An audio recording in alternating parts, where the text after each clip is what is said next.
आप देख रहे हैं आज का मुद्दा।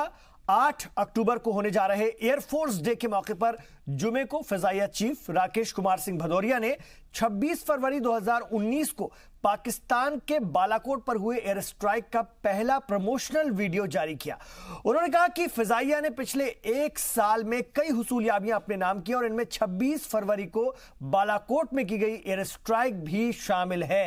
एयरफोर्स चीफ ने बताया कि 27 फरवरी 2019 को पाकिस्तान की इंतकामी कार्रवाई हुई थी। इसमें हमारा एक MiG-21 खो गया, जबकि पाकिस्तान को F-16 से हाथ धोना पड़ा था। उन्होंने बताया था कि आगे राफेल और S-400 air defence missile system से हिंदुस्तानी फजाइया की ताकत और बढ़ जाएगी।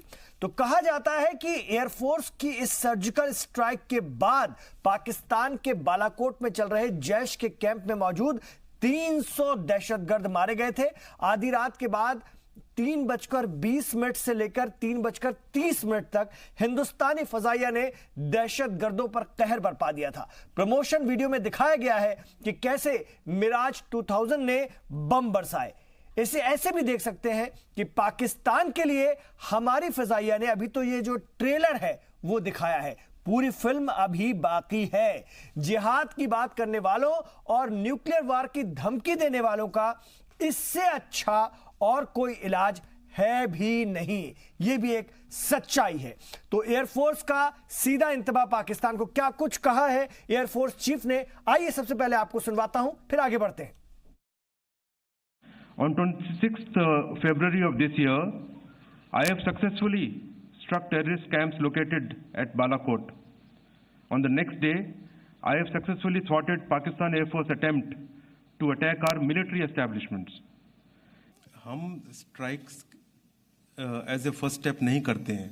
अगर वो कोई गलत काम करेंगे, टेररिस्ट स्ट्राइक करेंगे, तभी हमारा रिस्पांस रहेगा। सो ऐसा नहीं है कि अभी हम कुछ प्लान कर रहे हैं, हमको स्ट्राइक करने का कोई प्लान बना रहे हैं। तो अगर उनकी तरफ से कोई ऐसी हरकत होती है, कोई एक्टिविटी होती है, उसको रिस्पॉन्ड किया जाएगा as the government decides that whatever be the targets they will be taken care of, whatever the government decides. We are prepared to deal with any eventuality anywhere. So there is no separate plan for POK. We have a plan for everything. So depending upon whatever the need be, the Indian Air Force will be there to tackle it. With its latest induction, the IF is further bolstering its strength. The acquisition of Rafale aircraft and the S-400 missile system will greatly enhance our operational capability in the तो बालाकोट में जो दम दिखाया है, अब वहाबलपुर का ultimatum है। जी हां, एयरफोर्स बेस है पाकिस्तान का, जो मरकज है एयरफोर्स का वो है वहाबलपुर में। हालांकि हिंदुस्तानी फजाइया ने साफ कहा है कि हम अपनी तरफ से ऐसा कुछ नहीं करेंगे, लेकिन अगर वहां से कोई भी हरकत होती है तो मुंहतोड़ जवाब दिया जाएगा। फिर हमारी रेंज कहां तक है वो सभी जानते हैं और जैसा सरकार मुनासिब समझेगी वैसा किया जाएगा। इसको इस तरह से भी देख सकते हैं कि सिफारती सतह पर, कूटनीतिक सतह पर जो तमाम असाइनमेंट थे वो कंप्लीट हो गए हैं। हमने यूएन में भी अपनी बात रख दी, हमने दुनिया के तमाम मंचों पर अपनी बात रख दी और अपने ढंग से पूरी दुनिया को समझा भी दिया और पूरी दुनिया करीब करीब हमारे साथ है इस मामले में। अब जो है ये वीडियो है शुजात का। इस असाइनमेंट को हम शौर्य का, शुजात का असाइनमेंट कह सकते हैं। यह भी दिखाना जरूरी है। ये ट्रेलर है, इससे जबरदस्त, इससे कई गुनी बड़ी हो सकती है फिल्म। इस पर भी हम बात करेंगे। मेरे पास सवाल जिनके इर्द गिर्द हमारी चर्चा घूमेगी। हमारा आज का पहला सवाल है, सिफारती असाइनमेंट खत्म, अब ये वीडियो शुजात का है सबूत? जी हां, ये बहुत अहम सवाल है, इस पर हम बात करेंगे। दूसरा, क्या बालाकोट का ऐलान इमरान के पीओके भूल जाने का सबक है? इमरान को ये कहीं ना कहीं संदेश है, पैगाम है कि अब मकबूजा कश्मीर को भूलना शुरू कर दीजिए, क्योंकि ये बड़ा पैगाम बालाकोट में आपको दिया जा चुका है। आगे इसी तरह की अगर आपने कोई गड़बड़ी की तो उसका जवाब दिया जाएगा।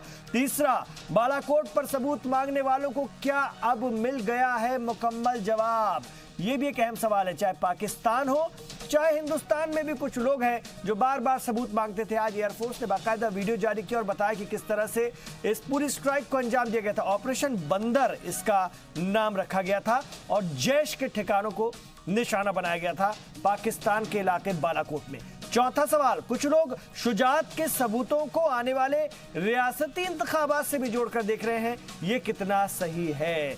गाहे बगाहे ऐसी आवाजें उठना शुरू हो गई हैं, आगे भी उठेंगी, ये कितना सही है? और पांचवा, फजाइया की शुजात पर सियासत क्या सही है? क्योंकि हमारे यहाँ हर मौके पर सियासत होती है, जब बालाकोट होता है तो सबूत मांगे जाते हैं। अब फजाइया ने अपनी शुजात का वीडियो दिखाया तो क्या इस पर भी राजनीति होगी, सियासत होगी? और अगर हो रही है या होगी तो कितनी सही है? वो इसीलिए मैं बार बार कह रहा हूँ क्योंकि अभी इंतखाबात हैं हरियाणा और महाराष्ट्र में, और कहीं ना कहीं एक धड़ा जो है वो इससे जोड़कर जरूर देखेगा और इस तरह के सवाल खड़े कर सकता है। हालांकि 8 तारीख एयरफोर्स का यौम तासीस है, उन्होंने अपनी तैयारियों के मद्देनजर ये प्रेस कॉन्फ्रेंस की थी और ये वीडियो जारी किया है। इसमें बालाकोट का भी जिक्र है क्योंकि ये उनकी 1 साल की हुसूलियाबी का सबसे अहम, अगर हम कहें तो, एक कदम रहा था। मेरे साथ बहुत अच्छे मेहमान जुड़ गए, उनसे और मजीद बात करते हैं इसके बारे में। मेरे साथ इस वक्त जेके त्रिपाठी साहब हैं, साबिक सफीर हैं। आप हिंदुस्तान की नुमाइंदगी अलग अलग मुल्कों में, खासतौर से अफ्रीकन मुल्कों में करते रहे हैं एक सफीर के तौर पर। बहुत शुक्रिया सर। विदेश नीति को जानना हो और जो खासतौर से दिफाई स्ट्रक्चर है उसको बेहतर ढंग से समझना हो तो आप हमेशा हमारे साथ होते हैं। मेरे साथ भारतीय जनता पार्टी से इस वक्त महेश वर्मा जी स्टूडियो में तशरीफ फरमा है। महेश जी, आपका भी स्वागत है, खैर मकदम है। और हमारे साथ डॉक्टर SP पांडे साहब तशरीफ फरमा है। प्रोफेसर डॉक्टर पांडे खासतौर से एक सियासी तज्जियाकार के तौर पर जाने जाते हैं, उनसे भी बहुत सारी बातें समझेंगे। सबसे पहले मैं जेके त्रिपाठी जी आपके पास आना चाहूंगा। सर, ये वीडियो जो है, अभी ट्रेलर है, इस वीडियो के जरिए सारी चीजें साफ हो जाती हैं। पाकिस्तान को कितना बड़ा इंतबाह? देखिए, पाकिस्तान इस बात को हमेशा से झुठलाता रहा है। शुरू में ही उन्होंने कहा कि सिर्फ कुछ कौवे मरे या कुछ पेड़ गिरे हैं, वहाँ पे कोई जान माल का नुकसान नहीं हुआ है। उसके बाद इमरान खान ने खुद ही कहा कि लगता है हिंदुस्तान हम पे बालाकोट से भी बड़ा हमला करने वाला है। इसका मतलब कि उनको ये लगा, उन्होंने मंजूर किया कि बालाकोट बड़ा हमला था। उसके बाद फिर देखिए UN में बोलते हुए उन्होंने बड़ी ही बेहुदा, बहुत ही मतलब हंसने वाली बात कही। उन्होंने कहा बालाकोट में सिर्फ कुछ पेड़ गिरे, लेकिन हम इससे हमें तकलीफ हुई क्योंकि वो पेड़ हमने लगाए थे।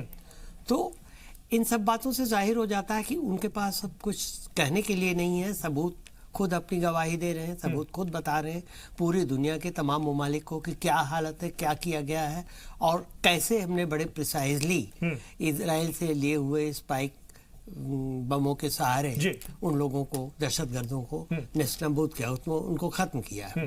तो अब इसके बाद पाकिस्तान के पास कुछ रह नहीं जाता और पाकिस्तान में भी खुद भी ऐसा माहौल है कि इमरान खान के सर पे भी तलवार लटक रही, पता नहीं उनको कब जाना पड़ जाए।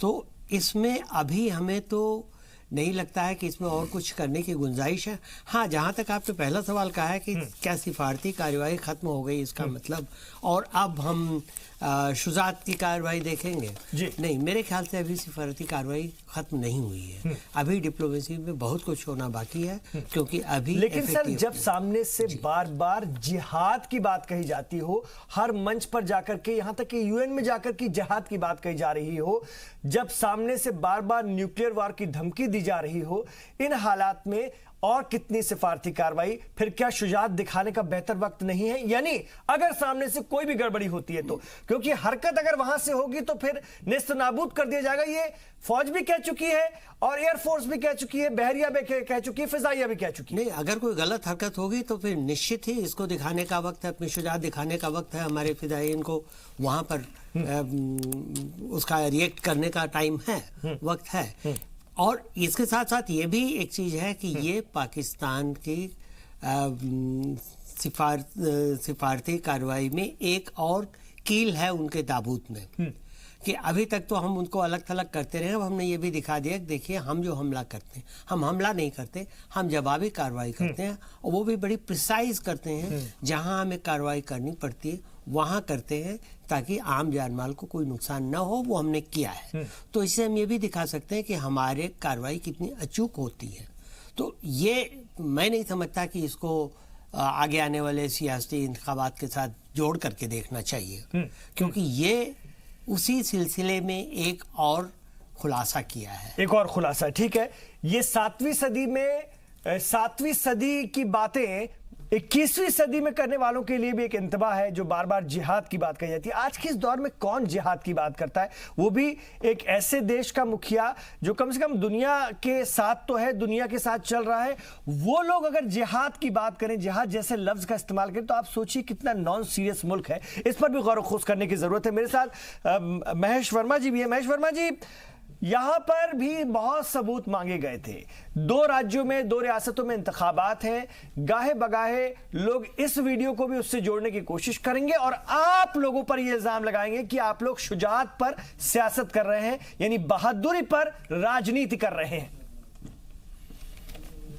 नहीं, बहादुरी की बात नहीं है।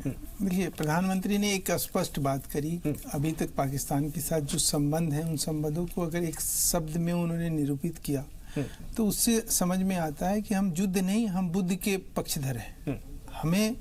हम अपनी बहादुरी की बात नहीं कर रहे हैं। हम उस बात को साबित करना चाहते हैं कि देखिए, अगर आप जो काम कर रहे हो उससे रोकना, गलत काम से रोकने का काम हमने जरूर किया। आप एक ऐसे कौम को बर्बाद कर रहे हो जिसको तालीम देने की जरूरत थी, उसके हाथ में आप हथियार दे रहे हो।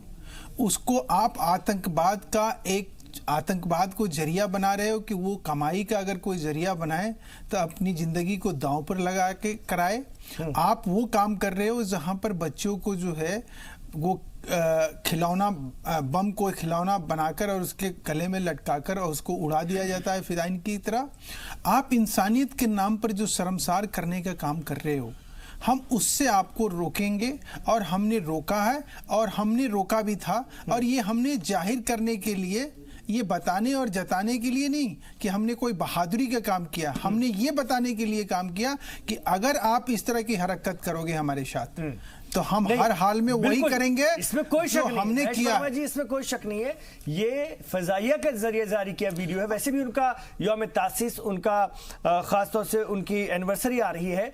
लेकिन मेरा सवाल यह है कि यहां पर जब इलेक्शन की राजनीति होती है, चुनावी राजनीति होती है, तो कई सवाल उठते हैं। और जब 2019 के आम इंतखाबात हो रहे थे तब भी आप लोगों पर यह सवाल आया था, सवाल किया गया था। हिंदुस्तान की जनता ने उसका जवाब दिया। लेकिन सवाल उठते रहे हैं कि आप लोगों ने पुलवामा पर सियासत की और उसका फायदा आपको इलेक्शन में मिला। अब आप लोग फिर ये ऐन वक्त में ये वीडियो, हालांकि फजाइया ने जारी किया, लेकिन ये वीडियो कहीं ना कहीं सियासी सवालों की वजह जरूर बनेगा। देखिए इमरान साहब, आपको समझना पड़ेगा। देखिए, एयरफोर्स के आज एयर चीफ मार्शल ने जो बात रखी है वो क्यों कही, उसका कारण क्या था। आप जाके दुनिया के मंच से एक प्रधानमंत्री होकर, एक देश के जिम्मेवार आदमी होकर यूएन में जाके आप झूठ बोलते हो कि 10 उन लोगों ने क्या किया, स्ट्राइक किया और 10 चीजों को गिरा दिया। ठीक है ना, 10 पेड़ हमारे सिर्फ नुकसान पहुंचाए, चूंकि इन्वायरमेंट से रिलेटेड वो था तो उसने आपने वहां 10 पेड़ का नाम गिना दिया।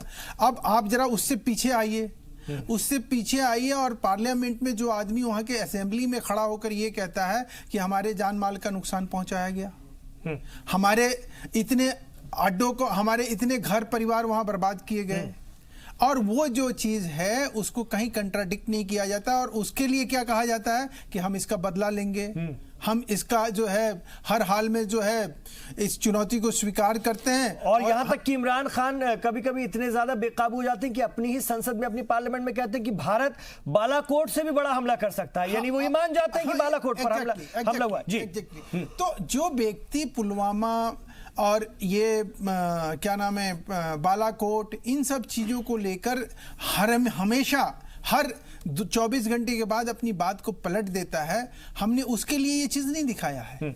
हमने इस बात के लिए दिखाया है कि तुम अगर नहीं मानोगे तो हम तुम्हें इसी तरह से ठोकते रहेंगे और इसी तरह से तुम्हें सबक सिखाते रहेंगे। और आज हमारी एक पड़ोसी, एक जिम्मेवार पड़ोसी होने के नाते ये हमारा कर्तव्य बनता है कि इमरान खान जैसे झूठे मक्कार लोगों को इसी तरह से हम जवाब दें।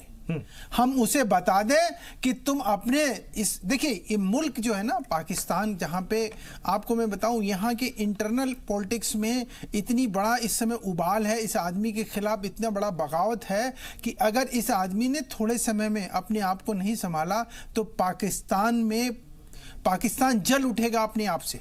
बिल्कुल, और आर्मी भभक इसकी उठेगा, तैयारी भी कर रही है, धधक उठेगा। लगातार कारोबारियों के साथ जब आर्मी चीफ बैठक कर रहे युद्ध लड़ने की बात समझ जाइए कि किस तरफ इशारे हो रहे हैं। कई कारोबारियों ने इसका खैर मकदम भी किया है। हम इसको किसी तो तरह कारोबारी और ये कॉर्पोरेट अगर आर्मी के साथ है वहां पर, तो आप समझ जाइए कि अगले आने वाले कुछ दिनों में हमें खबर मिल सकती है कि तख्ता पलट गया। अरे और ये साहब, वहां के लिए कोई नई बात नहीं होगी, चौथी बार ऐसा हो कि आज के डेट में वहां लोगों में जिस तरह से बलूची, जिस तरह से पख्तूनी, जिस तरह से सिंधी लोगों के साथ है, वो अपने आप जो है इस आदमी को मतलब पूरे मुकम्मल ये मुट्ठी भर लोग वहां जो आतंकवाद के साये में जिस तरह से पूरे पाकिस्तान को इन लोगों ने जहन्नुम बना दिया है, पाकिस्तान की लोगों की जिंदगी नरक बना दी है, ये उसके खिलाफ वहां कौम खड़ा हो गया और इनकी वो हालत करेगी।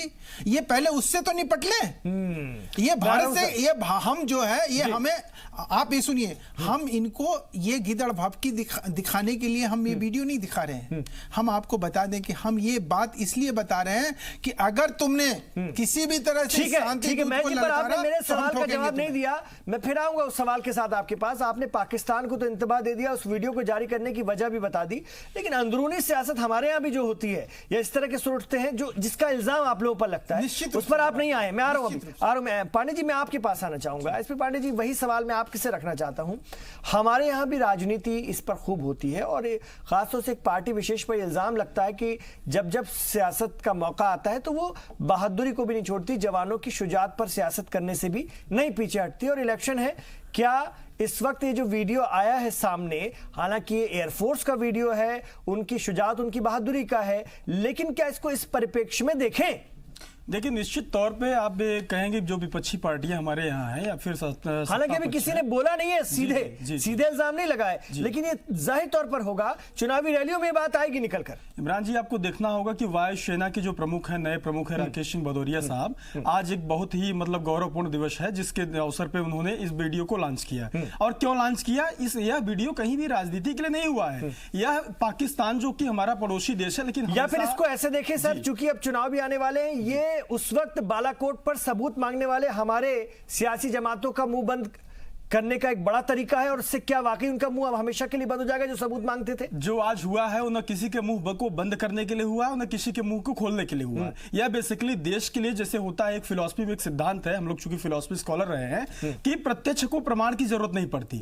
आपने देखा कि इस वीडियो के द्वारा उन सारे लोगों के प्रश्नों का जवाब मिला जो लोग आज तक बालाकोट के मुद्दे पे कभी कहते कि चील मरा कौवा मरा, जैसा पाकिस्तान के प्रधानमंत्री इमरान खान ने कहा, और भी देश के जो हमारे अन्य विपक्षी दल हैं उन लोगों ने भी आरोप लगाया कि ऐसा कुछ हुआ नहीं है, केवल एक प्रोपेगेंडा बनाया जा रहा है। तो कहीं ना कहीं उनको आज स्पष्ट जवाब है, बशर्ते आपने जो सबसे बड़ी महत्वपूर्ण बात कही इमरान जी की, आज इस दिन ही क्यों किया गया जबकि हमारे सामने चुनाव है। तो चुनाव से इनका एक हो सकता है संबंध जोड़ने वाले तो जोड़ेंगे, ऐसा नहीं है, जो उसे उस तरीके से परिभाषित करना चाहते हैं वो तो करेंगे। लेकिन यह सवाल है कि वायुसेना के प्रमुख ने किया जो कि कहीं ना कहीं देश की राष्ट्रीय अस्मिता और राष्ट्रीय सुरक्षा से जुड़े हैं, लेकिन उनका इस वीडियो को जारी करने के पीछे एक पवित्र संकल्प और एक बेहतरीन जवाब यह देने का प्रयास था कि कहीं ना कहीं अगर पाकिस्तान दोबारा ऐसा कोई कायराना और हरकत करने का प्रयास करता है तो उसका मुंह तोड़ जवाब दिया जाएगा। क्योंकि ऐसा जवाब जब भी उन्होंने प्रयास किया है तब तब हमारे देश की सेना ने उन्हें मुंह तोड़ जवाब दिया और ललकार करके उनके घर में घुस कर मारा है। ऐसा नहीं कि केवल पीछे रहा है, तो हमेशा सैनिक हमारे बहादुर सिपाही अपनी जान को गवाए, लेकिन हमारा देश 132 करोड़ आबादी उनके साथ आज भी खड़ा है, उनके परिवारों के साथ खड़ा है, हमारे देश की सरकार खड़ी है, लेकिन एक मजबूत प्रधानमंत्री जी का संकल्प उनके साथ है कि आप बहादुरी से वीरता पूर्वक लड़ते हुए कहीं ना कहीं जवाब दीजिए, ताकि ऐसा कोई देश ना आतंक को बढ़ावा दे, बल्कि ऐसे वीडियोस का यही सबसे बड़ा संकल्प है। ठीक है, मैं आ रहा हूं जेके त्रिपाठी जी। रवीश कुमार जो कि प्रवक्ता है विदेश मंत्रालय के, उन्होंने भी आज साफ कहा तर्जुमान ने कि इमरान खान पीएम ओहदे के लायक नहीं है। जिस तरह की बातें उन्होंने पिछले दिनों कही, जिस तरह से उन्होंने यूएन में बात रखी, और अभी पिछले दिनों अपने मुल्क लौटकर भी जिस तरह की वो बिल्कुल नॉन सीरियस बातें कर रहे थे एयरपोर्ट से भी, अपने लोगों को खुश करने के लिए, बहलाने के लिए, उस पर आज हमारा ऑफिशियल रिएक्शन आया है कि इमरान खान पीएम जैसे ओहदे के लायक नहीं है। कैसे इस बात को हम देखें? देखिए, पीएम का ओहदा जो होता है किसी भी मुल्क में, उस मुल्क की नुमाइंदगी का होता है। किसी मुल्क का नुमाइंदा, जैसे अपने यहाँ पीएम हमारे मुल्क की नुमाइंदगी करते हैं, वैसे उनके यहाँ इमरान खान माने जाएंगे कि वो मुल्क की नुमाइंदगी करते हैं।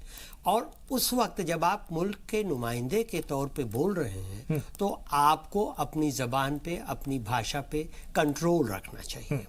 जो इमरान खान ने नहीं किया। वहां पर देखिए हमारे ओर से बोलते हुए जो हमारी फर्स्ट सेक्रेटरी ने वहां कहा, उनका कहना सही था कि सिफारत में, कूटनीति में हर शब्द बहुत, हर लफ्ज बहुत चुना हुआ होता है।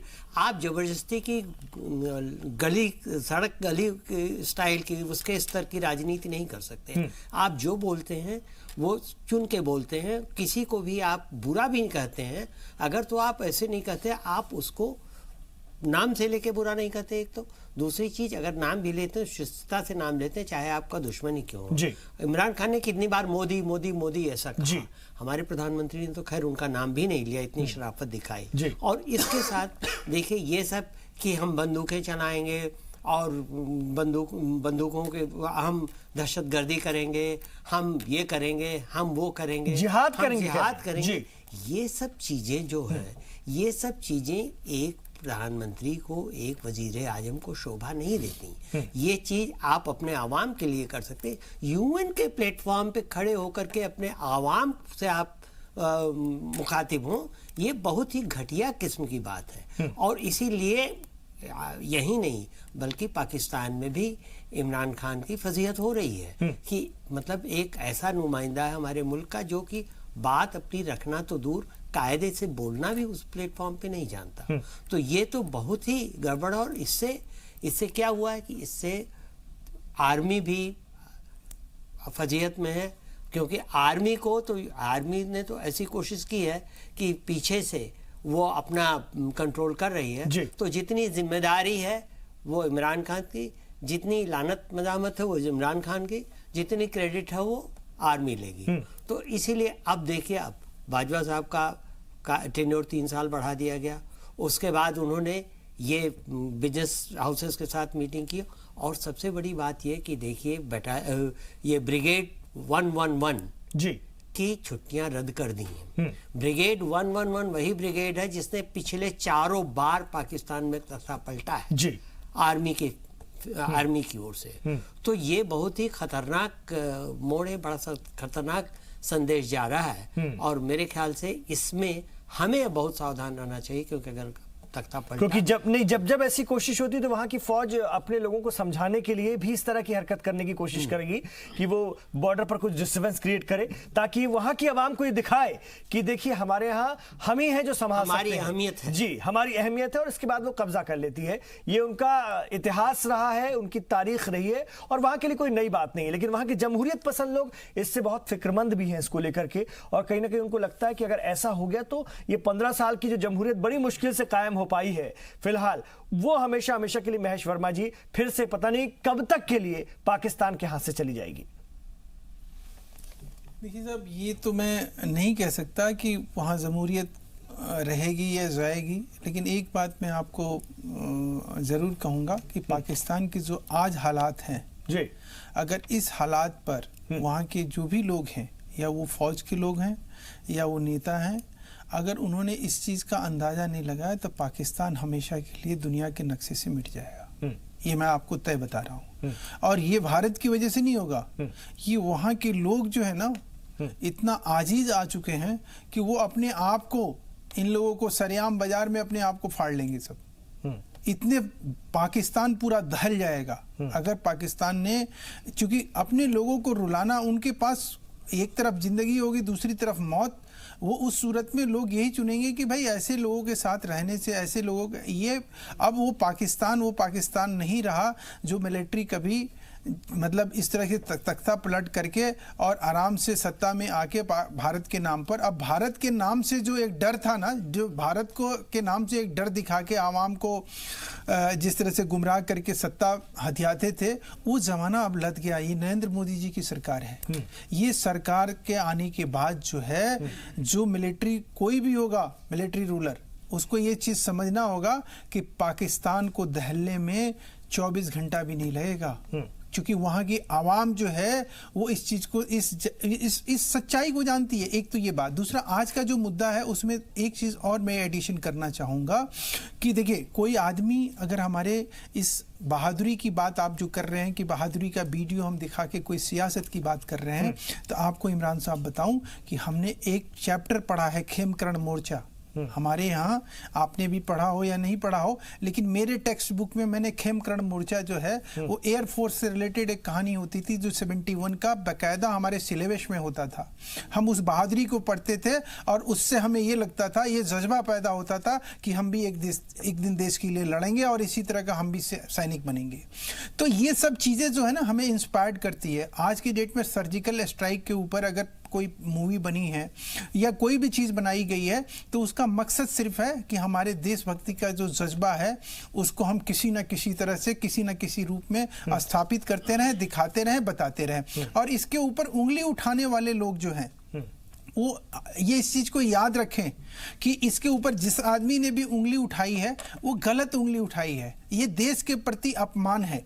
और तीसरी बात कि आज के डेट में इमरान खान ये समझ लें अच्छी तरह से कि ये देश जो है, आपको अगर 1% भी अगर डाउट है ना, 1% भी डाउट है कि बालाकोट में अगर कुछ नहीं हुआ है तो एक बालाकोट और हम करके दिखा देंगे, हम बता देंगे, जता देंगे। एक बार कोई हिमाकत करके तो दिखाओ। बिल्कुल, इसी वजह से पाकिस्तान की तरफ से अभी भी सैकड़ों दहशतगर्द दरअंदाजी के लिए बैठे हुए हैं, लेकिन हिम्मत नहीं हो पा रही है कि कश्मीर में दरअंदाजी करवाएं। Exactly, बहुत सही आपने कहा। और अगर हालात यहां पर काबू में नहीं रखे जाते कश्मीर में, जिसको लेकर यहां पर भी अपोजिशन सवाल उठाता है कि आपने ये बंद कर रखा है, आपने वो बंद कर रखा है, जबकि जिंदगी मामूल पर आ रही है। लेकिन कुछ जगहों पर अगर वो नहीं किया जाता तो वो एंटर कर जाते तो इमरान खान भी खुश हो जाते, उनकी फौज भी खुश हो जाती और यहां पर कत्लो गारत हो जाता। हाँ, अगर यही लोग इमरान साहब अगर ये कश्मीर में अगर इन नेताओं को ये जो उपद्रव करते 500 लोगों को लेके जाते, और होता क्या इमरान साहब